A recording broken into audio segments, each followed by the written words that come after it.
Бүгүн өлкөбүздө чоң маанилүү тарыхый окуя болуп отурат. Бул деген ошол мурдагы өлкө башчысы Аскар Акаевди Кыргызстанга алынып келиниши болду.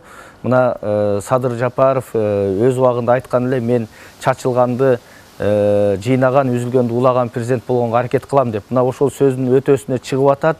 Ошол эле учурда айткан Кумтөр бул элдин байлыгы, чет элдик шылуундардан биз алып, элибизге, мамлекетибизге татыктуу иштеткенге бүт күчүмдү жумшайм деген. Мына Кумтөрдү дагы алып, мына 3 айдан бери Кумтөр элибизге, жерибизге иштеп атат. Бирок ошол эле учурда Кумтөрдүн баягы укуктук жактан ошо эл аралык соттордо соттошуулар али алдыда турат. Ошого өз баягы салымын, көмөгүн кошсун деп мына Аскар Акаевга кайрылган. Сиз келиңиз, ошол убактагы баардык кемчиликтерди айтып бериңиз. Керек болсо кетирген катачылыктарды мойнуңузга алып, балким алданып калган болсоңуз, алданып калдым шылуундарга деп айтыңыз. Эл аралык сотто биздин утушубузга, өлкөбүздүн утушуна жардам бериңиз деген чакырып таштаган. Мына ошону Акаев түшүнүп келип, мына сотторго өз көрсөтмөлөрүн бергенге макул болуп келди. Бул абдан жакшы көрүнүш. Бул ошол Садыр Жапаровдун айкөлдүгү. Мен ойлойм, элибизде кээ бир учурларда айтылып аткан ушул мурдагы президенттерибиз бүт сыртка качып кетип, өлкөбүздүн куту качып кетти деп.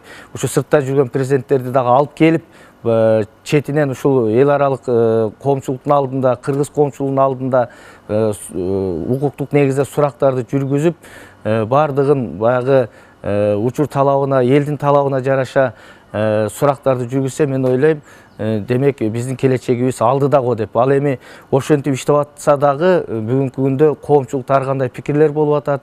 Садыр Жапаров менен Камчыбек Ташиев ушул табигый кырсыктар болуп атса көлдө эс алып жүрөт деп сындагандар болуп атат. Мен айтат элем, булар дагы бизге окшогон эле адам. Ишемби, жекшемби күндөрү жаран катары, адам катары толук эс алганга укугу бар. Башка мурдагы президенттер керек болсо тез-тез эмгек өргүлөрүн алып, чет өлкөлөрдө эс алып жүргөнүн деле билебиз. Алардан кескин айырмаланып, элдик президент катары ушу өз элинин менен чогуу эс алып, жан сакчыларын таштап коюп, эс алып аткан элге барып, ал жай сурашып, ошолор менен сүрөткө түшүп, бирге эл менен эс алгандыгы, мен ойлойм, жакшы көрүнүш. Тескерисинче, буну сындагандык бир аз одоно деп айтат элем. Ошол эле учурда мына Ташиев дагы бүгүнкү күндө ушул коррупция менен абдан аеосуз күрөш жүргүзүп, өлкөнүн бюджетине бир топ акчаларды, каражаттарды кайтарды. Ошол эле учурда бир топ мамлекеттик мурдагы жана азыркы чиновниктер коркуп калышты. Ушул казынага кол салгандын аягы кандай болорун сезип калышты. Мен айтат элем, ушул экөөсү бүгүнкү күндө абдан баш көтөрбөй, колунан келишинче, мүмкүнчүлүктөрүнүн жетишинче иштерди алып барып атышат. Мен айтат элем, биз иштеген иште сөзсүз катачылыктар кетет, анча-мынча кемчиликтер болот.